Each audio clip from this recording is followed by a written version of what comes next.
Hey everyone, this is Gerónimo from the Beyond Taboo podcast, and I'm here with Erin Alexander, our sexologist and usual guest here at Beyond Taboo. And so today, how are you doing, Erin?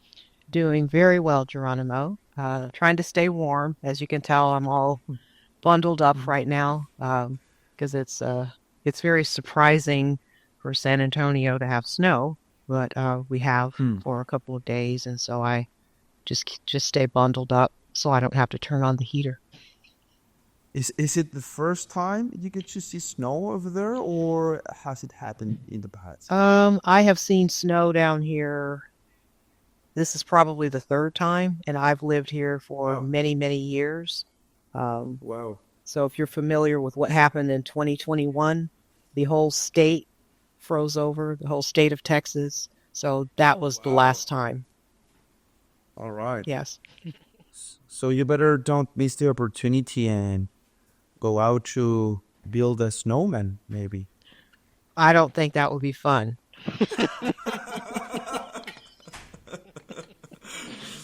I can imagine. So, Erin, yeah, I wanted us to talk about a very, well, like you mentioned, controversial topic. Something that I think still brings like confusion between many men, well, within the society, probably also, which could be, well, what does it mean to be a man today? Like the modern concept of being a man today, because lots of things has happened in the latest years, things that have made us reflect on, well, this subject, what means to be a man, what's, well, within, what's probably acceptable, what's not, different traits. So, yeah, I'd love to hear a little bit about how you navigate this topic with clients in your consultations, um, or even as a attempt to change your client's mindset when they seem a little bit lost when it comes to incarnating what could be a healthy male model. So yeah, I'd love to hear a little bit about your opinion on those Okay. topics. Well, I do have very strong opinions about the subject, of course.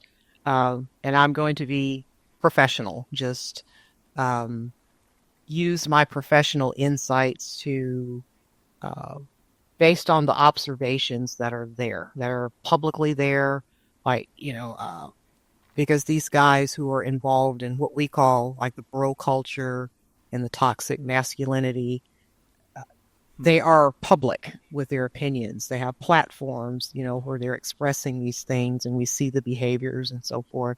And so that's what I will be commenting on, like making it about my professional observations, just like any, sexual health or mental health professional would. So I'm not diagnosing Hmm. anybody.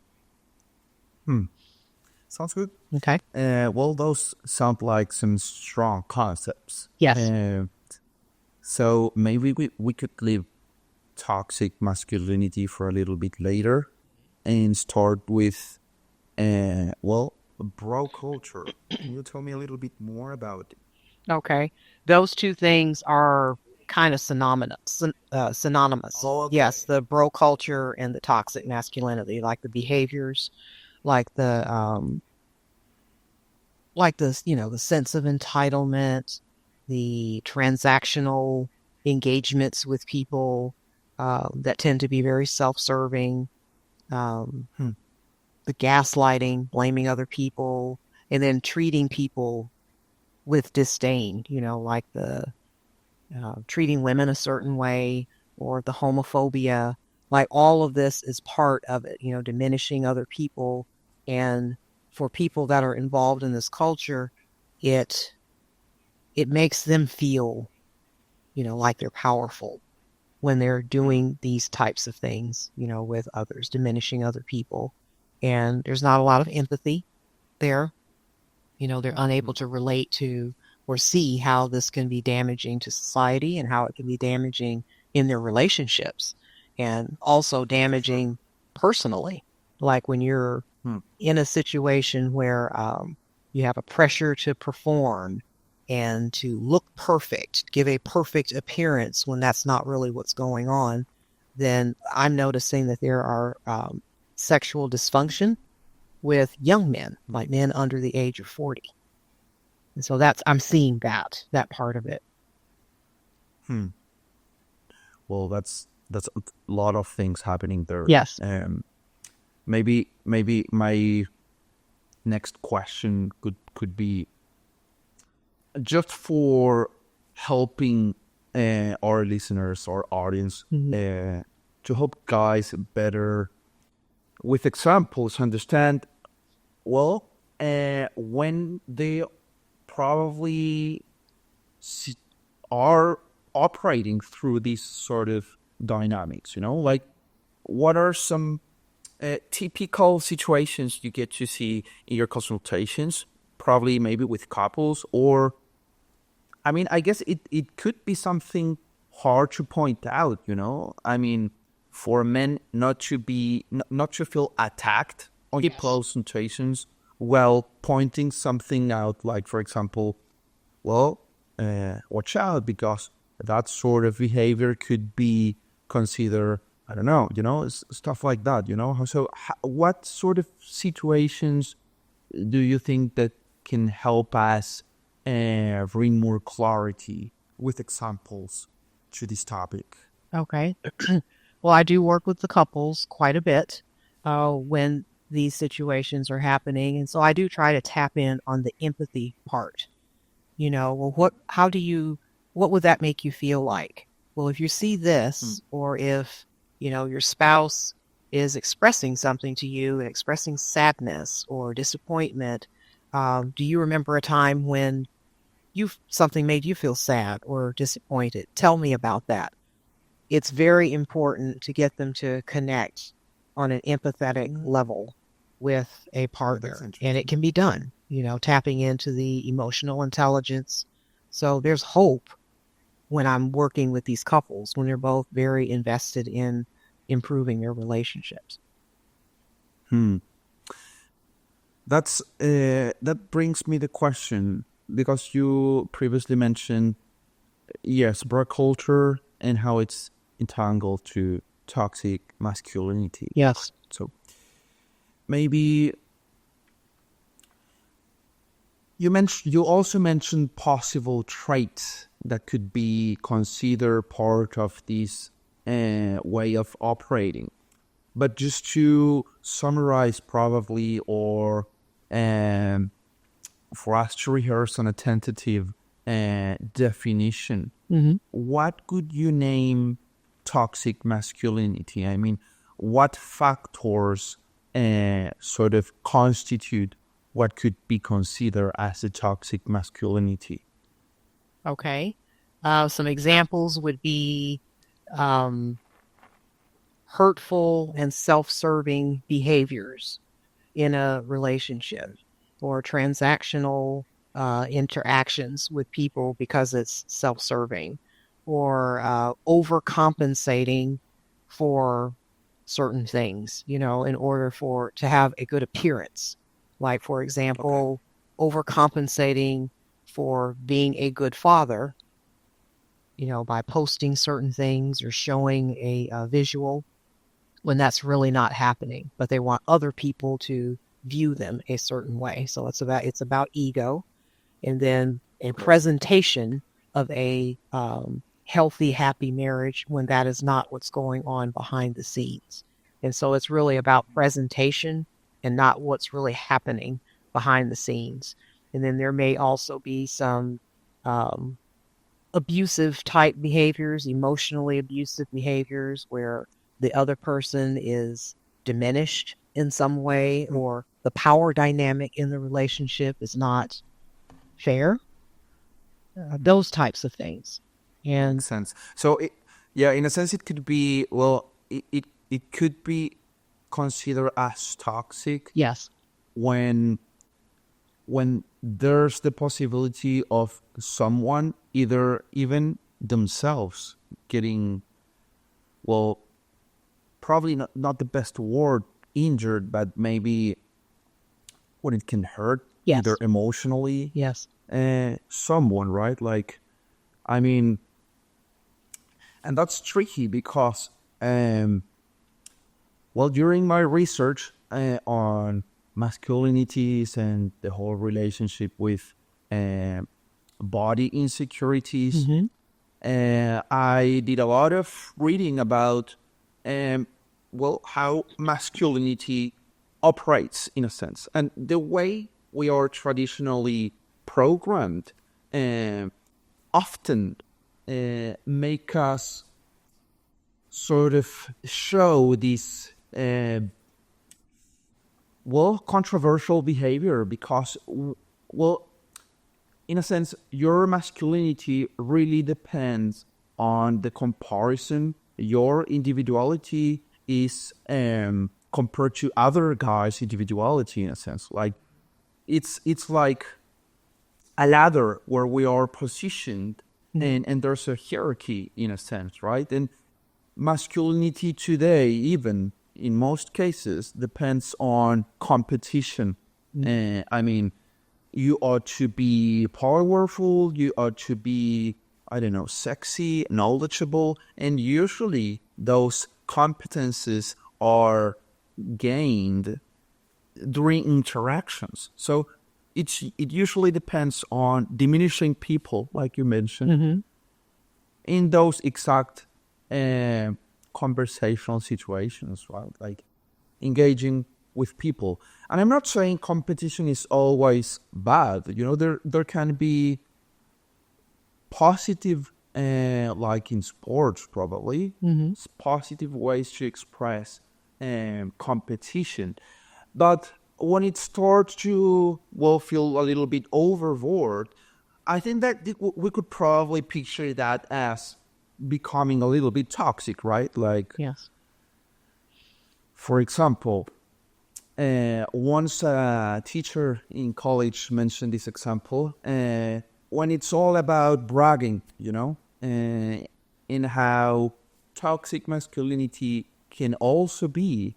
When you brag too much about something, it starts to get a little bit dangerous even for you. For example, uh, over here in the streets, it really happens, like guys doing the wheelie technique on their motorcycles, you Uh-huh. know? Mm-hmm. And in a sort of way, it's like bragging how cool you are. And that's our own masculinity trying to be validated or recognized by the other guys, you know? I mean, that's why they think in their frame, in the perspective, right? And it's that same perspective that throughout a whole year kills people, Yeah. because many of those guys that are doing the wheelie just break their heads. So, and I guess there could be a lot of possible examples. For example, what's the most usual example or situation that you usually get to see between couples on your consultations? Usually it's like the guy will consult with me because the wife has threatened to leave because she's gotten fed up with certain behaviors or Okay. feeling diminished or feeling like there was a power imbalance in the relationship. And so she's saying, if you don't get counseling, I'm going to divorce you.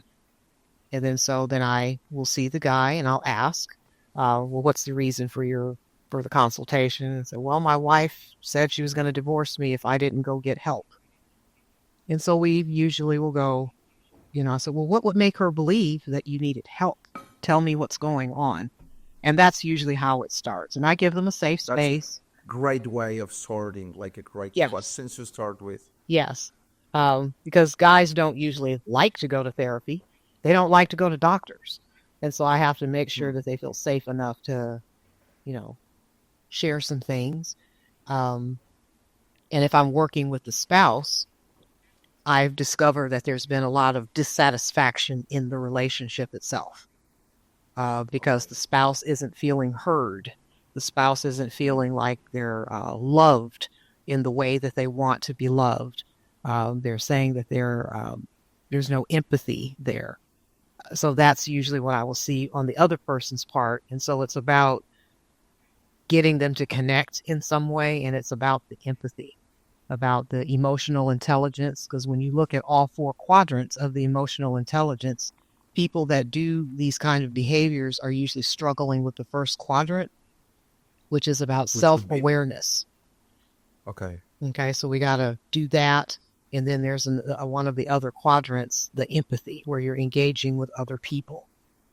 And so I usually use that framework when I'm working with them, because it's a visual. Like, they get to see, what space they're in at a certain time. Are they able to recognize something that's going on with themselves? Are they able to um, self-regulate? Not be explosive or not be aggressive. That's Mm. another quadrant of emotional intelligence. And so that is a structured way that I work with it. I guess another foundational step could be well, recognizing this sort of tendency men have to suppress the Yes. emotions, like, and Mm. isolate themselves from everybody, and even more when it comes to talking about feelings, or even more when it comes to talk about sex or sex life. Yes. And they're pretty insecure. Like, when it all comes out, um, they're like little boys. They want a safe space to be heard, and they don't feel like they're being heard. And so I make sure that um, they feel like I am listening to them, and I still will hold them accountable, because the behavior is still bad behavior that's hurting other people. And so we do have to address that, but I do it in a very sensitive way so that they can feel heard as well. Well, I guess everybody sort of behaves like a little child when it comes to being governed, sorry, by our emotions Hmm. or our insecurities. Probably, if I'm trying to be more precise, I guess, yeah, the insecurities. Hmm. Um, so that's very interesting, Erin. I guess sort of trying to develop that empathetic sense is Yes. very important for the process because, well, like you mentioned previously earlier, well, being narcissistic sort of sounds like the most opposite thing to being empathetic. So I Right. guess that's highly important, right? Hmm. Yes. And I don't ever call anyone a narcissist. I don't diagnose someone. I don't do that. Um, I'm being observant about behaviors, and then what the clinical association of that. I don't presume Okay. to, you know, publicly diagnose anyone or do anything like that. Or even when I have the person in the session, I'm not going to say, "Oh my goodness, you're a narcissist." Like, that never happens. There are much more sensitive and professional ways of handling the situation. I can imagine, hopefully. Yes, yes, and despite popular belief, um, they're not totally unpleasant to deal with. They're some of my best clients. Guys that have those behaviors and traits. There is a way to engage with them, Okay. um, and I think I'm pretty good at it, because they keep scheduling appointments. Um, I think that too. yeah, but I don't ever diminish them. Okay, they're doing those things, diminishing other people, but I make it clear that I would never do that to them. I would never have them in a session and make them feel small, because the reason they're overcompensating is because they feel small. And so I would never do that as a professional. And it wouldn't be I productive for the okay. relationship for me to do that. Yeah, I think I know get better what you meant with overcompensating. Yes. Okay. All right. Yeah, it makes a lot of sense. Well, I was thinking, um, when you previously mentioned these narcissistic behaviors, sort of turns sometimes like being a grown up bully, right? Yes. Uh, Yeah. when it comes to overcompensate and diminish someone else, that's tricky. Yes. And the overcompensation happens sometimes sexually.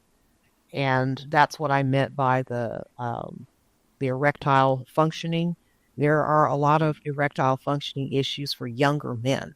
I would expect for there to be erectile functioning issues if a man is in his, 60s or 70s.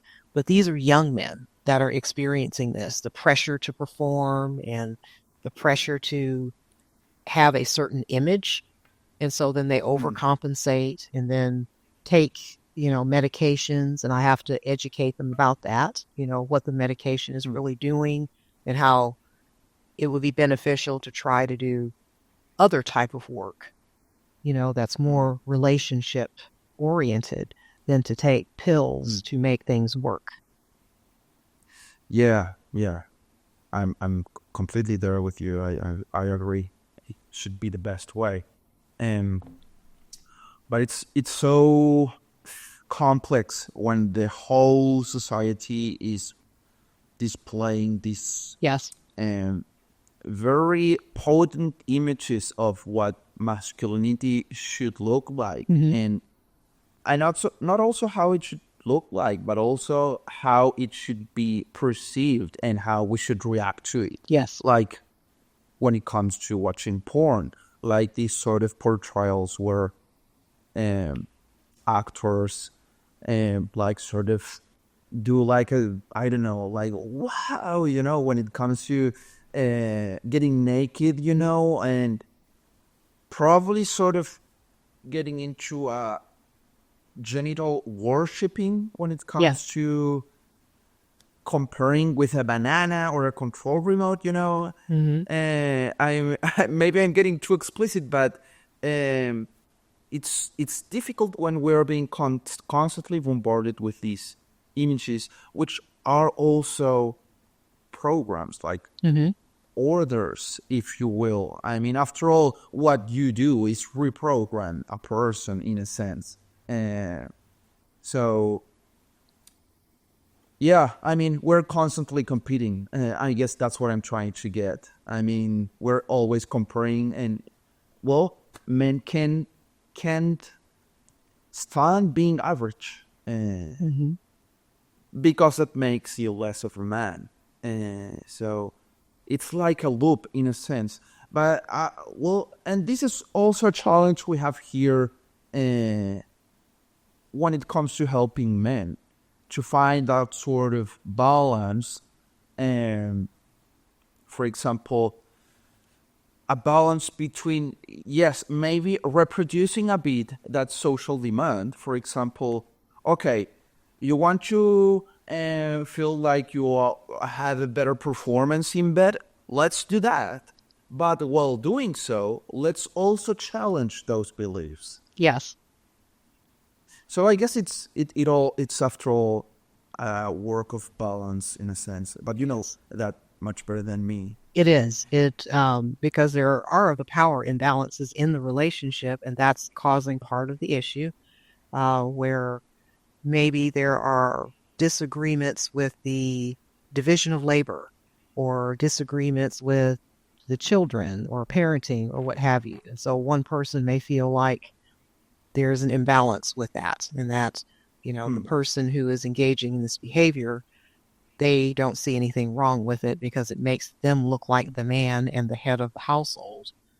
Um, so we have to talk about that, how society has changed, and um, your relationship will be more satisfactory if you're both investing in that, in the Hmm. relationship itself. For sure. And I do tell some of these people, these folks, that the appearance of being masculine. It's like they're showing off for each other and not the general public, because the general public doesn't like the behavior.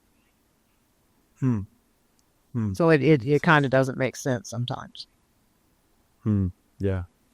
Yeah, I get it.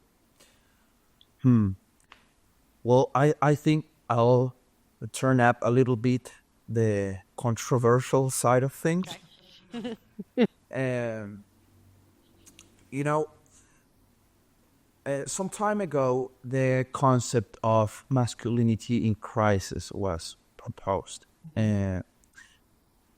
And though it appeared at a certain historical period of our history, it sort of explains the constant state of how masculinity is constructed, how it's built, even today. I mean, we're constantly in crisis. So we need to demonstrate, because if we don't demonstrate, your masculinity is in danger. So what could demonstrating mean? Well, for example, brag about your sexual conquests. I don't know, like overcompensate with your body in what it means to be a man in terms of physique, right? So when you start thinking about that crisis, I think that lately there have been lots of changes socially that started making us wonder if it's right to do X or Y as men, right? And I think there's a lot of confusion nowadays for lots of men with very, what should be simple things. For example, picking up girls. How to, well, for example, over here it happened that lots of men started feeling like it's bad to pick up a girl, you know? It's bad to try to be seductive.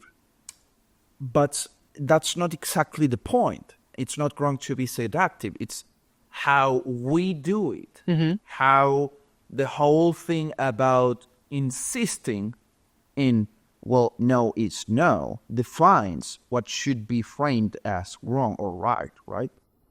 So in this context of complete confusion, I've seen very potent definitions of what being a man means have arisen. Like, nowadays, do we really know what it means to be a man? I mean, and I'm not saying we should be satisfied just by having a penis and we're a man. No, I don't think that should be a definition. I agree.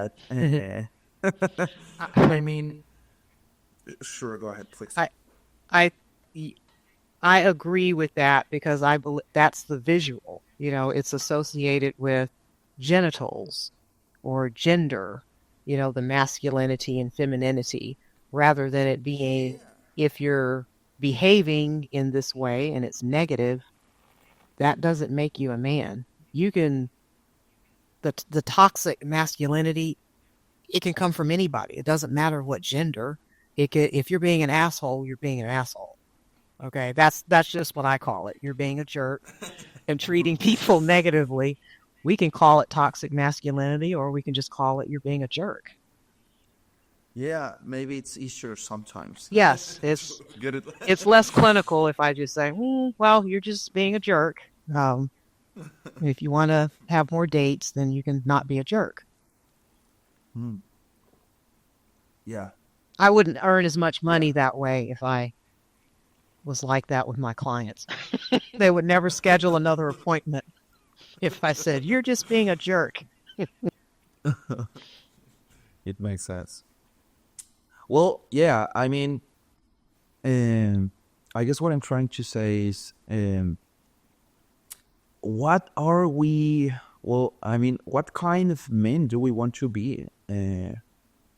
Because, I don't know, there's a lot of things that are arising Yes. when it comes to, for example, testosterone boosts, testosterone therapy. And well, even lately, I feel like testosterone is also becoming a very important piece for some people's opinion or definition of what being a man is. Like, okay, if your testosterone is low, be careful because you're entering into not being a man area, you know? And when it comes to type of models or probably roles, important figures that, I mean, what are the figures we're trying to incarnate? Because I guess that's also a very important portion of it, like how we are raised, but also in media and culture. What sort of examples or references are we taking as models to better think about ourselves, about how we are as men, right? Like, I don't know. I'm not sure if the Hulk is probably the best example, but we need to get better references, you know? I agree. I mean, and when you start scrolling on Instagram, it seems that it's, after all, it's all about how buffed you are, how strong you are, and how respected you are, in a sense. Like, we have very intense aura or something like that. And so maybe what I'm trying to say is that it could be like a very personal pursuit, in a sense. Yes. What we define as being a man. Yes. And I just, going back to what you said a minute ago, Geronimo, about just having, genitals, that's not what makes you who you are. That doesn't define masculinity or anything like that. And then testosterone. Well, women have testosterone too in order to function. So it's not, we're not men, but it's hard to just put it in that category. I think it does a disservice by just saying, it's about the genitals, it's about how much testosterone you have, it's about how much power you have or influence you have. Like that, those should not be things that define masculinity, and especially if you're hurting other people. Or your personality. Right. I mean, why should gender should go so far when it comes to defining your personality? I mean, there's a whole person behind that penis or vulva, and it's that doesn't mean you need to create your whole personality from what being a man is, right? Right. I mean, what I'm trying to say probably is, well, what kind of man do you want to be, right? Like a caring father, a good friend, I don't know, like someone respectful to others, someone that doesn't need to constantly compete to see where your position is socially. I mean, I don't think being masculine is bad at all. That's great. I mean, it's great to feel good about yourself, about your body, about being healthy, even fit, or being muscular, or even, I don't know, enjoying of good sex or feeling good about your penis. I'm not saying that's bad at all. It's just when we sort of rely too much on those things to define who we are. I agree 1000% because there are other hats that you wear in your life. Your people have professional hats and, you're a brother, you're a father or an uncle, or you have different roles that you play. And so it's important to be able to separate those things when needed and merge those things together when needed. It's not just about, having a penis and testosterone means that you're masculine. There are all of those things. And so I often will ask guys who are doing some of the behaviors that are destructive in the family unit, I'll ask, what kind of legacy do you want to leave your son? What kind of man do you want your son to be? What kind of men do you want your daughter to be around? And so what kind of example do you want to set for these kids who are going to be, part of society eventually? Those are fantastic questions. Yeah. Yeah. And it gets them. It hits home. When you say I can things like that, they're like, "Oh my goodness, what are these things that I'm doing? And this is not a good example, and I need to set a good example for these people that are going to be our future." Yes, that's true. Well, I also think there's this sort of trend, maybe, called self-development, which can be highly beneficial for people that are trying to get to know themselves better and find who they are, or even become more healthy with their lives. But there's a very specific branch, probably, of self-development for men that try to develop themselves as men, or to be more manly. And that's when I get to see these very specific values orbit around the definition of man, of what being a man is. And I think those values are probably, well, being doing sacrifices, Yep. being highly disciplined, that sort of strength, and probably even trying to incarnate a Spartan warrior, Yeah. And I'm not saying those values are bad. I mean, discipline, commitment. Well, I don't know about being a Spartan, but I guess the rest of them have some use, Yes. What I'm trying to say is that, well, it's important to see and not to ignore what values, well, and I guess that's where I'm trying to relate with what you just said about what sort of values you want to give to your sons and daughters. And I guess it's a little bit like that, and asking yourself, what are the values you cherish the most, or the values that really define who you are? I agree. And it's relative. It's very individual. Each journey is going to be individual because people have had experiences, childhood experiences, career experiences, all kinds of experiences. And so it's up to each guy to define what the narrative of manliness or masculinity is for him, because his circumstances are very different than all of the other peacocks that are in the room. Yeah, that's true. That's right. Yeah. You have to build your own law of Yes. what it means to be a man, in a sense, and probably try not to fall on those become the most interesting person of the room type of.